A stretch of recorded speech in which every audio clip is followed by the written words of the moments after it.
អានិសង្ឃនៃការស្ដាប់ធម៌របស់ព្រះអរិយៈ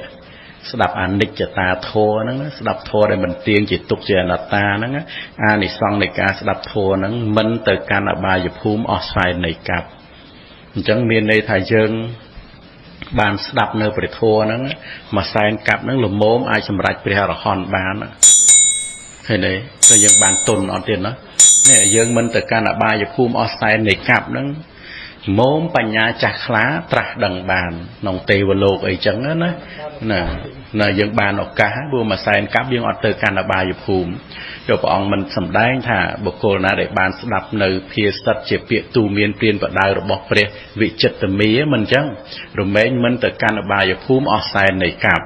ចឹងរយៈពេលចន្លោះហ្នឹងហើយដែលយើងបានទីពឹងក្នុងធម៌របស់ព្រះអង្គទៅកាន់សុគតិភពបើថាឥន្ទ្រីមិនតាន់ចាស់ខ្លាទេវាទៅរងចាំពេលវេលានឹងឯងស្ដាប់ធម៌តទៅទៀតទៅរហូតជាបច្ច័យដល់មគ្គអាចត្រាស់ដឹងយល់បានហើយចឹងបានវាជាទីពឹងរបស់យើងក្រៃលែងបានខំប្រឹងក្តៅបន្តិចបន្តួចមកមិនចឹងទេណាហ្នឹងហើយហ្នឹងតាំងពីកើតហើយតាំងពីឆេះទៅវិញយូរណាឧបមាដូចជាភ្នំថ្មតាំងកម្ពស់1យោជទៅតឹង1យោជហើយ100ឆ្នាំទេវតាយកស្បែកមកអូសទៅមកខ្វោកឯងនឹងហើយអូសរហូតដល់សឹកដល់ផែនដីនឹងបាន1មហាកັບហើយបនប៉ុណ្ណឹង1សែនដងនឹងពីព្រោះជីវ័នដែលយើងស្ដាប់ជ្រះថ្លាក្នុងព្រះធម៌នេះមិនមែនធម្មតាទេរាប់មិនអស់រាប់មិនបានប្រមាណមិនអស់ទេទានអានិសង្ឃនៃការស្ដាប់នៅព្រះធម៌ហ្នឹងហើយចឹងបានខ្ញុំកណាក៏ត្រេកអរពេញចិត្តខ្លាំងណាស់ដែរបានរតនាធម៌ឲ្យញាតិញោមស្ដាប់នឹងអ្នកស្ដាប់និងអ្នកសំដែងហ្នឹងគឺធ្វើធម្មទានដូចគ្នាអ្នកទាំងពីរហ្នឹងគ្រាន់តែថាមួយប្រើមាត់មួយប្រើតិចយល់បានទេចឹង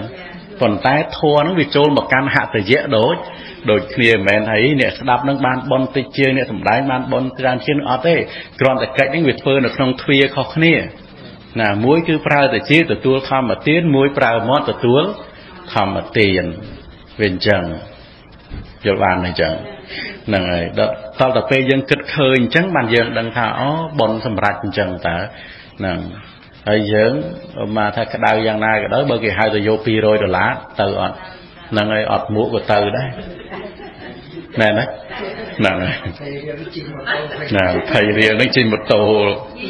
ឡើងលឿនណាសង្ខ័យនេះវាខ្នាតសង្ខ័យហ្នឹងវាសង្ខ័យឆ្នាំហើយសង្ខ័យកັບណាបើថាសង្ខ័យឆ្នាំ10140អីចឹងទៅ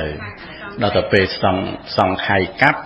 អាហ្នឹងគិតពីខ្នាតរបស់កັບមួយអសង្ខ័យមួយលេខ0140កັບអញ្ចឹងទៅអញ្ចឹងទេណាហ្នឹងហើយណាហើយ4អសង្ខ័យហើយ1សែនកັបទៀតហើយអសង្ខ័យ